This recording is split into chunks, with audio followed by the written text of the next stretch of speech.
Hi everyone, thanks for stopping by my channel, Love in Pieces. This is Suzanne Jones. I appreciate you coming by. Let me adjust this a little bit. I've got a quick little holiday gift for you, or maybe a little table topper, or just a little trinket that you could share with friends and family. This is something I'm actually going to give to my card club members on Saturday. It's a really simple little treat, and you've got plenty of time to make it now before Christmas. But what I'm talking about is this cute little tea light, and it's using the Humble Home stamp set and punch from Stampin' Up, and some embellishments from Stampin' Up, some scrap paper, just some, something to stamp on the front, and it's really quick to make. Let me turn it on for you. See if you can see it here in the light of the camera, but really cute. It put some string through here, and it could hang on the tree or sit at the table, mark someone's place. Just a nice little trinket for people here at the holiday time. So real easy. Let me show you how I made it. The first thing I want to show you is what that base is. So this comes from, I got this at my local Dollar Tree. They were plentiful before Thanksgiving, and I had a couple of them, and then I came up with this idea, and so I went back, and even after Thanksgiving, they were still around. They weren't like on the primary displays, but I asked them, and they knew exactly where they were, and so I went and picked them up.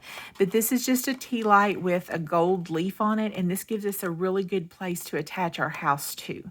I've got one that I used as just a regular tea light that didn't have this leaf on it, and I'll show you what that looks at the end. But this is the tea light that I used, and there's a little bit of, ooh, loud noises. Get that off camera for you. There's a little bit of doctoring that we need to do to it to get started. So first off, the house doesn't come out as far as these leaves. So I wanted to get those off so that it would be easier to for the light to shine through and shine through the little windows of the house. I tried several different things. I got tin snips. I got some little cutters. I tried regular scissors. What really wound up working the best is just a pair of pliers, or if you don't even need pliers, you can do it with your hands. If you see right here, there's kind of a row of holes, and it's really best if we can bend on that row to break this whole piece off, because we need basically all of this to be gone for the little windows to have room for the light to shine through. And you can see this is really soft. It's mostly a matter of angle, but you can get your fingers on it. You can bend it a couple times, and it just pops right off. So that's the way I wound up doing the last part of them. The tin snips were hard to get in there, and they actually started hurting my hands more than this did. But you could certainly go that route, or like I said, if you had a pair of pliers that you could line up right here and just bend it. But that's all I'm doing is trying to bend it on that line of dots. One, because it's already weak there. Let me see if I can get this side going. Sometimes if you can get them both going, then it's easier to bend the front one back. The other thing you could do, this whole piece is just simply glued onto this little nub of a light. I did take the whole thing off, and it made it easier to get these off, but then I had trouble getting it glued back on where it would stay. That looks like it's just glued on with hot glue, but my hot glue didn't want to stick to the plastic for some reason. It might have been, the type of glue I was using. It was a high temp all-purpose, but it just didn't want to stick to that plastic, and so like I said, it became so easy just to pop these off that's what I went for. So that's the base of our tea light and how we're going to work on it from here. Before I forget, I'm going to go ahead and pull out the little tab that's underneath it to protect the battery and make sure it works before I get too very far into it. Okay, so there we've prepped our little tea light. The second thing you're going to need is some brown, or if you're using Stampin' Up paper, you would probably use pecan pie.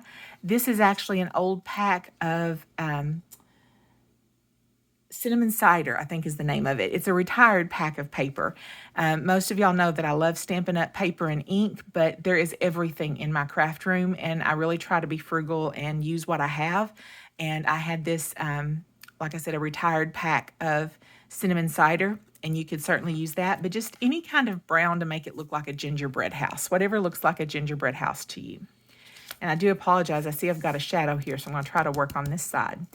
I just used white ink. You could emboss this with white embossing powder. It was just a little bit more tedious than I wanted to do. And I really like this white. See if I can get my ink pad open. This white ink from Stampin' Up, it does a really good job on dark papers. It's a pigment ink.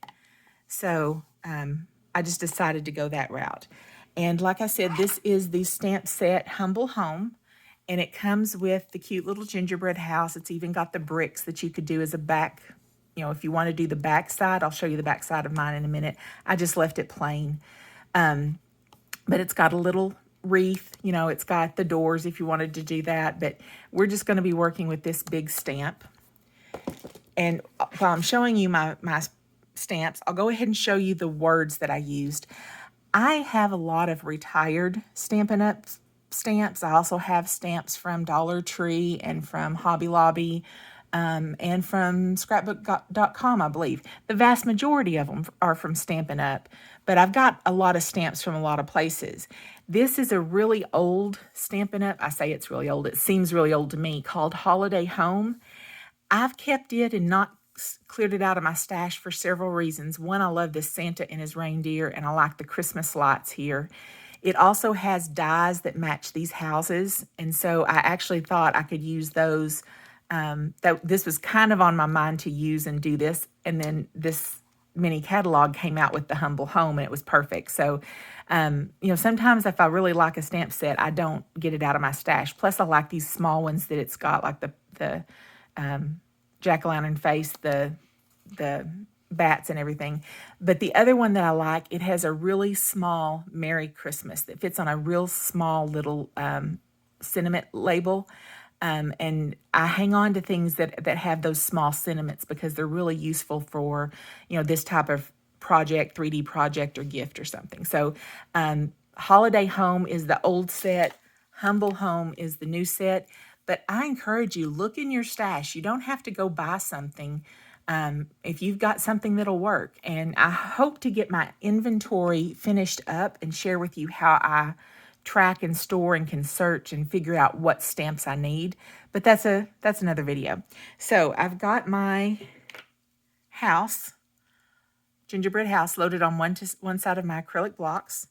I'm going to ink it up really good with my white Stampin' Up pigment ink, whatever pigment ink you've got. Before I got this from Stampin' Up, I had I think it was Arctic White from Hobby Lobby, and it worked great too. I used it up, and then I switched to Stampin' Up.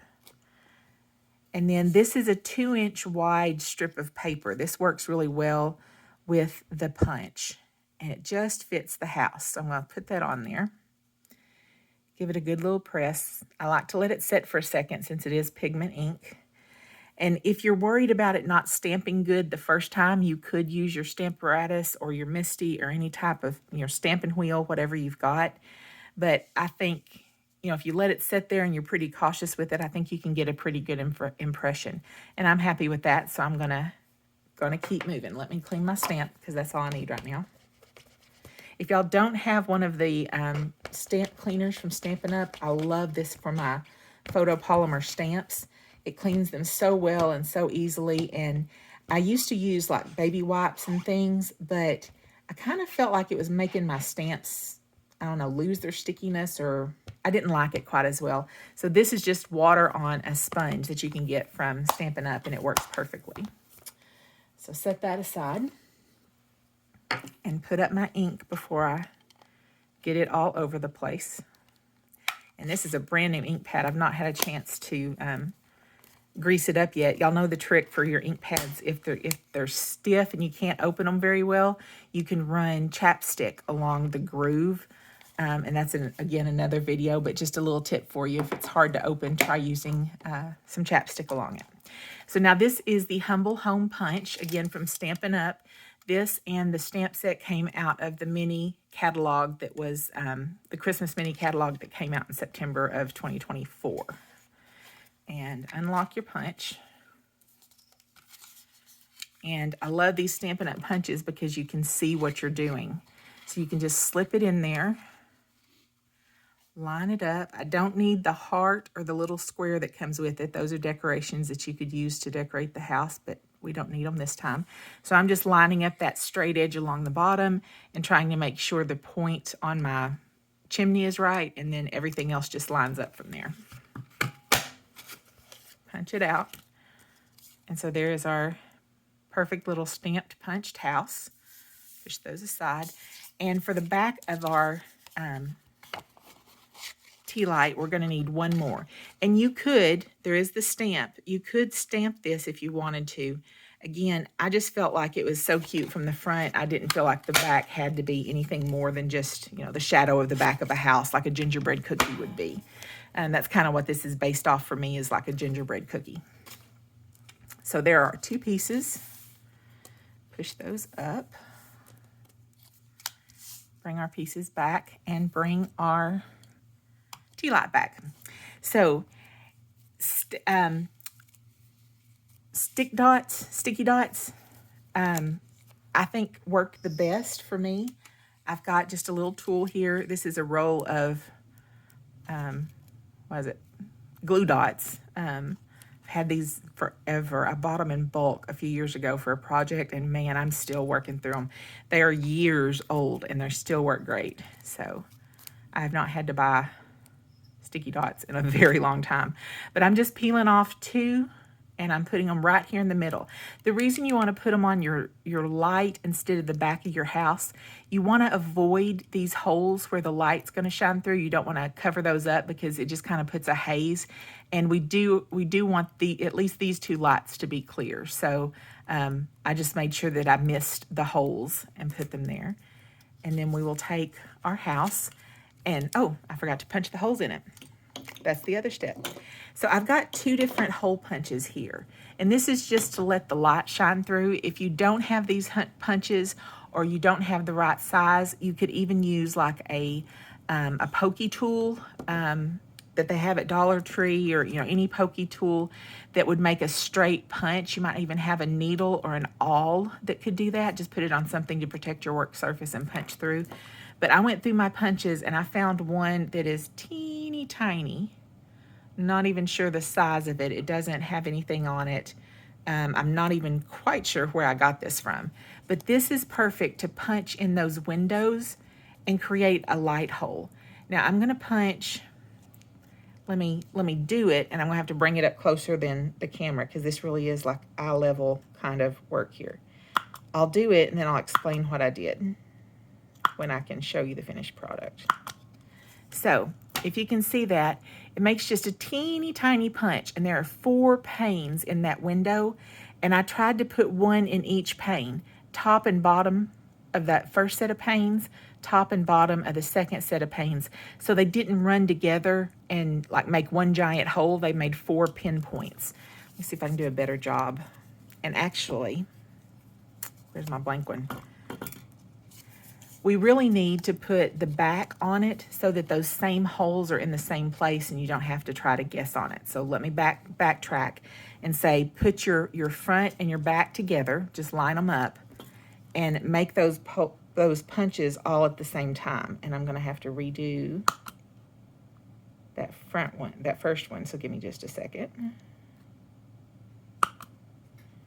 It's hard enough to line it up the first time, but now realigning it is really hard.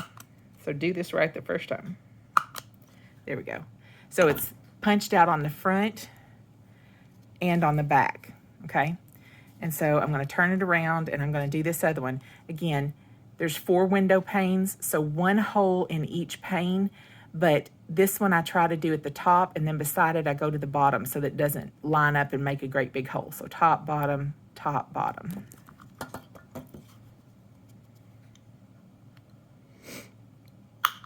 I'm actually working in my glasses and not my contacts today. It's Sunday after Thanksgiving, and my niece has been here visiting, and we've just had a lazy weekend, and I wanted to get these knocked out, and I haven't even put my contacts in today. So I just got busy crafting. So there are the 4 holes in each window, just to let some light shine through to make it look like it's actually a window. And then this top part here, I've got a bigger punch. I want to say this is 1/8 of an inch.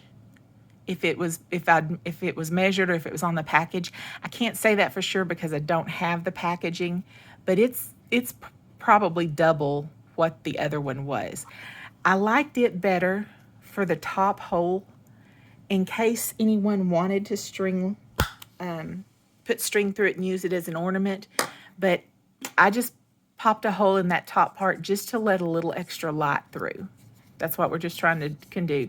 You could cut out the door, or maybe even, if you wanted to, punch a hole on the door. But what I found is it was blocked so much by this solid metal that there wasn't enough light that came out that made it worth it. You just basically saw the shiny metal through it. You might like that look, but anyway, that's an option. And I'll show you on the other one, on a different one. I've got a couple styles here. I'll show you on the different one what it looks like. Or what it could look like. So now we've got our front and our back. They've both got their holes in them. We've got our sticky dots on one side of our Tealight, and I'm just lining it up. This, if you line up the point of your house with the top of this metal piece, it will completely hide the metal, but do you see that the hole is not lined up? It's blocked by the metal. What I've been doing, I've been lining up the hole with the hole in my house with the hole in the metal, just so it gets a little bit extra light through there. And you can see there's a little bit of the metal sticking past it. I don't mind that. So just make up your own decision which way you prefer. If you want to line it up and completely hide the metal, then you might not even want to worry about punching this top hole. Or if you're like me and you want more of the light to shine through and not worry about the metal. So let's put the dots on the back. Now there are some techniques where you can shadow stamp, and you could actually stamp the house on the back piece just like it looks on the front piece. That's not a technique I'm very good at, so just know if you know how to do that, you certainly could. I even tried cutting off the roof of one and repositioning it. I tried several different things, and then I finally just decided, you know what? The back of a gingerbread cookie is plain. It's where it's baked on, and you don't decorate the back. So that's kind of the that's the logic I went with of why I'm not decorating the back of my piece here. It's the back of the cookie. So there's our 2 dots on that side. And now just be sure and line up your chimneys. So flip it over, and because it's blank, it doesn't matter. Line it up so that the house lines up. So if you lined up the hole on the front, line it up again on the back. If you lined up to cover the point, do that again. You just want it to look like it's a mirror, a solid image behind it. Very, very simple. You could stop here if you wanted to. I took it a few steps further just to add some embellishments, and I'll walk you through that as well. Before I do that, let me show you the one. I said I tried a different one. This is one that doesn't have the leaf in it. It's just literally a Tealight, a plain Tealight from Dollar Tree, and it's got this little bit of a nub. I tried the mirror image stamping. It didn't work. I don't know if you can see on this one. It's actually such a good job. I don't think you can. I actually just punched the house twice. I've got some extras over here. I actually just punched the house twice, cut off the chimney, stamped the chimney again on a scrap piece of paper and cut it out and glued it over to this side so that it lined up. So I didn't have to try to ghost stamp or reverse image stamp it, shadow stamp it. I don't think that's the right term. You know what I'm talking about when you do those steps, that you can actually do the reverse part of a stamp behind it. But this was just restamping, cutting off the chimney, restamping it, fussy cutting it out, and then just gluing it on here. You wouldn't be able to tell that if I didn't point it out that it wasn't meant to be on that side.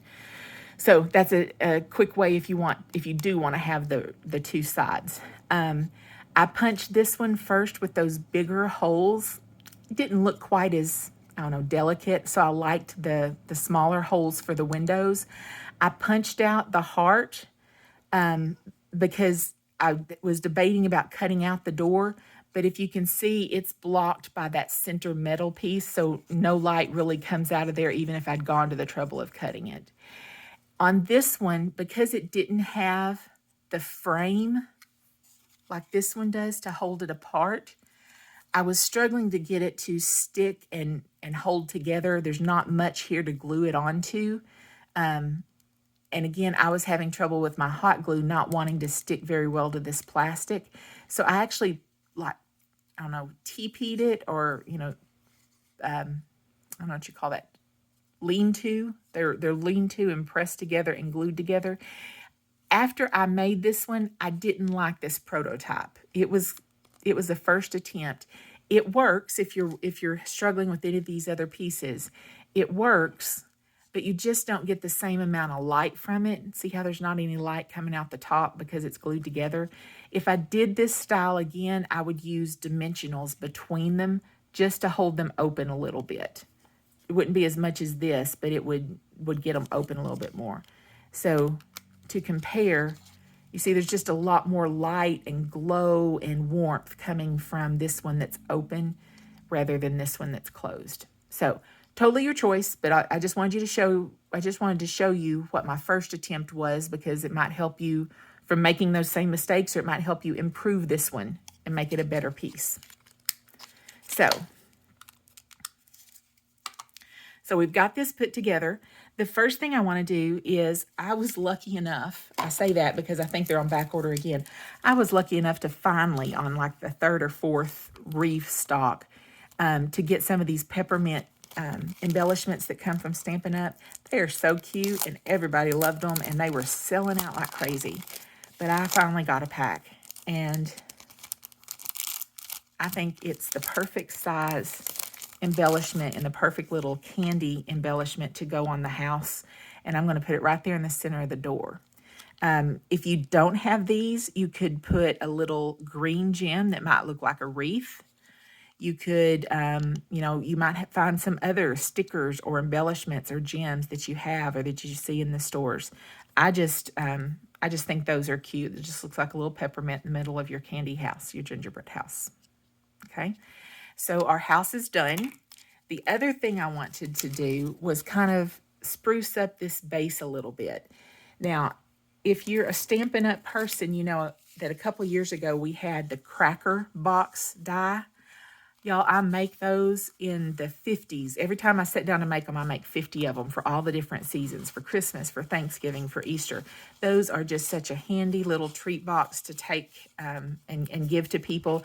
I took 50 of them to my staff retreat in San Francisco a couple weeks ago did the Thanksgiving theme, and everyone just fell in love with them. But out of a 6x6 piece of paper, if you use that die, you get this piece of paper left over. And so because I don't throw anything away, I held on to them. And when I was starting to look for some paper to help me cover this, I realized these were the perfect little strips. I only need 3/4 of an inch wide strip.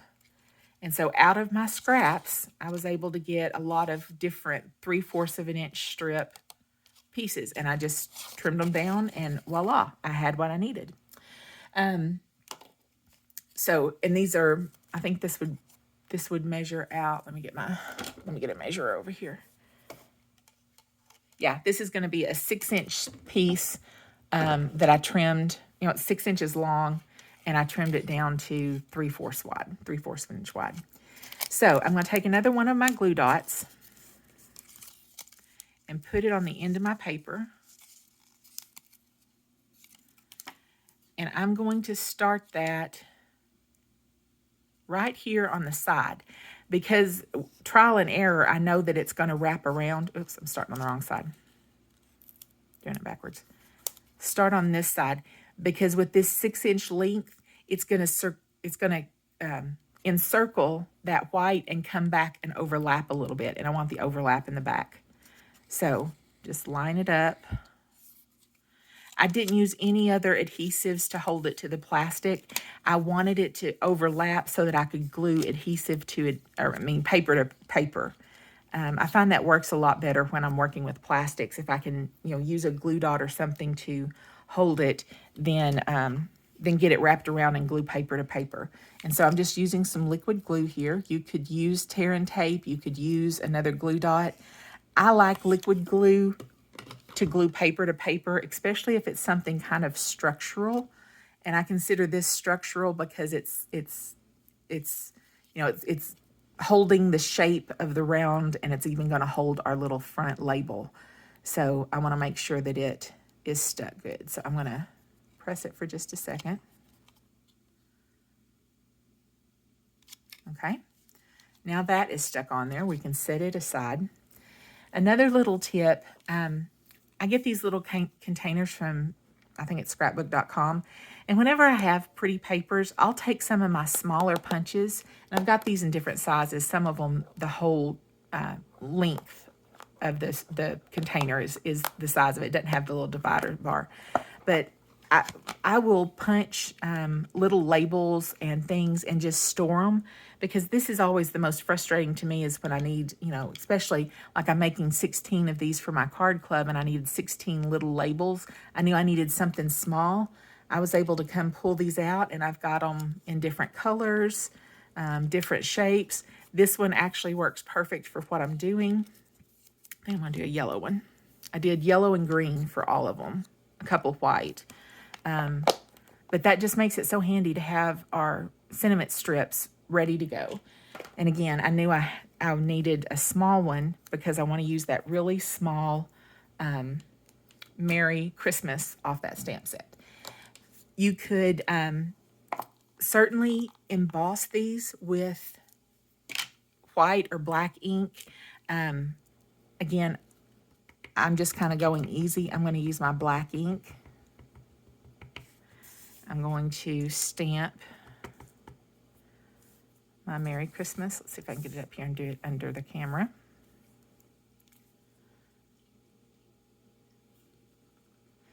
These little stamps are so great for this type of project, but they're also very tedious. If you push too hard, you'll ghost. Sometimes you don't get a good stamp with them, but that one's been used a lot. It's well seasoned and it gave me a good stamp. And that was just Memento Black or Tuxedo Black ink. Really good black ink. Now, a little trick, and I could have done it when I put the paper on my, around my thing. Anytime you're working with something that's going to be round, and especially if it's a smaller circle like this, if you kind of train your paper a little bit, it'll take that shape and it'll stick better. Especially something like this that's fairly stiff. I want to just run my bone folder across the back of it. It's good and dry, so I know I'm not going to smear my ink. Just running my bone folder around it. You see how it trains it to a semicircle? And that's what I want. It's going to make it conform to the sides of my Tealight better and not fight and try to pull apart. So I'm just going to put a little bit of liquid glue. I really want to get close to those edges because that's where the stress will be, or where it's going to be most likely to pop up is on the edges. I hope I did most of that on camera, but I think y'all know how to apply glue. And then just center it and push it on. Now, you may notice my house is off center. That's because I didn't center the point of my house on the point of that leaf frame. So decide if that bothers you or not. It did not bother me in the least. Did not bother me in the least to get that extra light out of it. So now that that is stuck, I wanted to put a little bit of bling on it. And when I do things that have to be mailed or that are being mailed, I stick to small, flat sequins and things. But when it's a 3D project like this that I'm going to hand off and I don't have to worry about mailing, I like to get my bigger blingy spots out. These are actually from Dollar Tree. I bought a bunch of them when I saw them years ago. They still work. I'm still working through my stash. And I don't have to buy many embellishments. I have to buy a lot of the smaller ones that go through the mail. At the time, I didn't know, hadn't fully learned all the tricks, and I didn't know that some of these bigger embellishments, I don't know if you can see how it sticks up quite a bit. Some of these bigger embellishments will hang up the mail if you're trying to put it on a card through the mail, and either get it sent back to you or it won't make it to its destination, or they'll charge you extra postage kind of thing. So I've learned to use small embellishments on cards and projects that are getting mailed. But these 3D projects where it doesn't matter, that's where I'm using up my big ones. So there it is. There is a cute little Christmas tea light. Very quick, very easy. And other than, well, and this was actually scrap for me, this paper that I punched the house out of. The paper used in this was scraps. I didn't even have to pull anything. This is scrap because it's retired. I can't buy it anymore, so I've got it set aside into my different category of papers. But there it is. I hope you enjoyed this. There's a lot of things you could do to embellish it. I thought about trying to paint this. I thought about, punching out some greenery. I've got a lot of like little twigs and holly leaves and trying to create a grass base around it. But I just kept coming back to the fact that I was trying to create a gingerbread cookie house. Not a house, not, a scene, but a gingerbread cookie house. And so that's what I decided to stick with. All right. I've got another project. I don't think I'm going to get it filmed tonight, but it's along the lines of this.